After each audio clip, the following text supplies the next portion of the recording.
Everybody ready? All right. Well, good afternoon. Thank you all for being here today.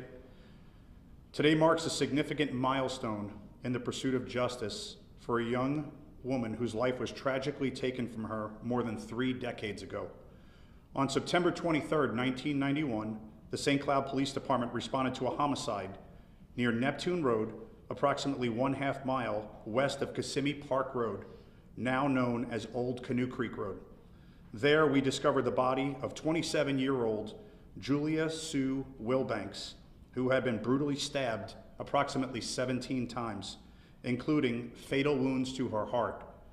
Despite exhaustive investigative efforts at the time, interviews, forensic analysis, and the collection of physical evidence, including male DNA on the victim's clothing, no viable suspects were identified. The case eventually went cold, but it was never forgotten. In 2012, our department committed to solving this case, re-engaged the investigation with the help of DNA Labs International. Through advancement in forensic science and genetic genealogy, we uploaded the suspect's DNA profile into national databases. Over the next several years, genealogical analysis helped us narrow the pool of possible suspects by identifying familial connections. In early 2025, this investigation led us to a primary suspect, Gene A. Stuller, S-T-U-L-L-E-R, a white male born April 23rd, 1952. Historical records placed Stuller living near Julia Wilbanks' last known residence in Kissimmee at the time of the homicide. In March of this year, our detectives conducted surveillance and successfully obtained a discarded item, a straw containing Stuller's DNA. Subsequent forensic testing confirmed a conclusive match to the male DNA recovered from the victim's clothing.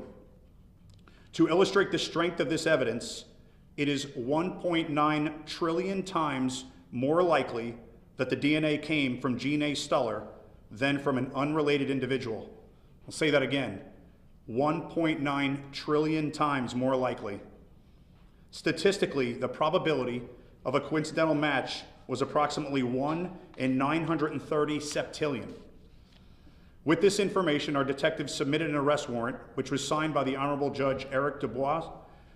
Mr. Stuller has been charged with second-degree murder and disturbing a dead body or associated articles. This case represents not just the power of persistence in science, but the unwavering commitment of this department to honor victims and serve their families, even when justice takes time. To the family of Julia Sue Wilbanks, we recognize your pain, your loss, and your long wait. Today, we take meaningful steps toward closure and accountability. We will continue to stand with you. Let this also serve as a message to our community. The St. Cloud Police Department will never stop seeking justice. Cold cases are never forgotten. Thank you. We'll take some questions if you have any.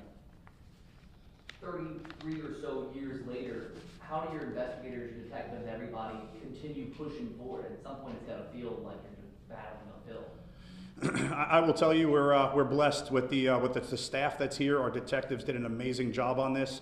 Yes, they are cold cases. Sometimes we have very, very few leads.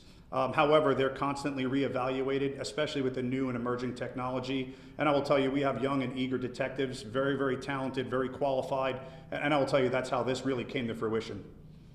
Chief, do you think without this technology, he would have gotten away with this? Well, he's been living his life, to be honest with you. We found him up in a Popka, I believe, correct? So he's been living his life in a Popka ever since this crime has occurred, pretty much staying under the radar.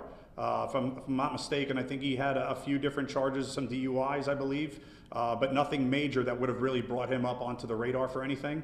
So yes, I believe that this technology, as it becomes more perfected, and especially where we are right now, this is a game changer for law enforcement. We always talk about that technology and partnership and investigations, absolute game changer.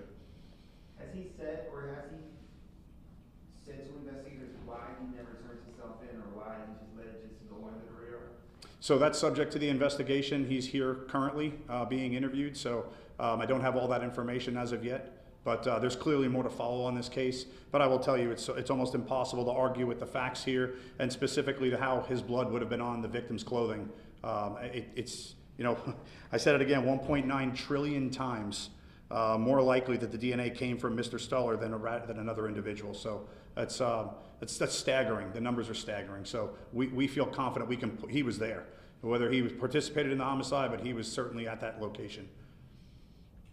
Do we know how many cold cases is St. Cloud working right now with this? I mean, you described a 30-year-old case. Is it safe to say that these are all now warmer than cold, I guess? Yeah, so we actually have 2 cold cases right now that they're constantly being reevaluated over and over again. Every time new technology comes out, every time we get a success, every time we get a win for something like this, we consistently look to reapply those methods to see if we miss something. We're constantly doing case reviews. Obviously, St. Cloud is a fast-growing city. We're ranked one of the safest cities in the state right now, 37th in the nation. We will do everything we can to bring bad people to justice. Any other questions? Thank you very much. Sorry. This genealogical breakthrough, do you have an idea, it might be more for the lab to answer this one, but we'll see. Was this able to track down different family members that had submitted trying to trace back their lineage and they're in this database, or was it from criminal DNA obtained that way? Do you have an idea? So usually it comes through familial DNA, and what happens usually they will come up with a pool of potential people based on the DNA profile that's collected through the genealogy, those type of databases. So when we get those, then we can actually start to lock down. And I will tell you, this is merely a tool. This is not something that we just say, hey, we have this, we're going to go use this, and now we have enough for an arrest warrant. So there's more to come. So we do investigative work. So basically, we get something that says it's either this person or this person based on the lineage, based on the X chromosomes, things like that. And then we start looking, we dig a little bit deeper. What's this guy's history and background? Has he been in Osceola County? Has he lived in Kissimmee before? And that's usually how we start to drive these things to conclusion. So there's a lot more. It's simply a tool that we use to ensure that we're on the right path. And then that does take some potential surveillance, like you heard here. Surreptitious grab on something that he was touching. So then we use that, we send that to the lab too for analysis. So that's usually the basis of how these work. The tool to generate a new lead when you're running out of leads. Always, always. And to be clear, he was arrested in Apopka. That's correct. That's correct. Just to be extra clear, the DNA, you took that straw, so it was a match between that DNA and the blood stain that was found on the shorts? Yes, yes. Was he arrested as part of a joint anything with Apopka PD, or did you guys make the trip up? So we work with Orange County Sheriff's Office, their fugitive unit, to help us with it. We passed them the warrant. They actually went and picked him up and then brought him to us for an interview. All right, thank you, everybody.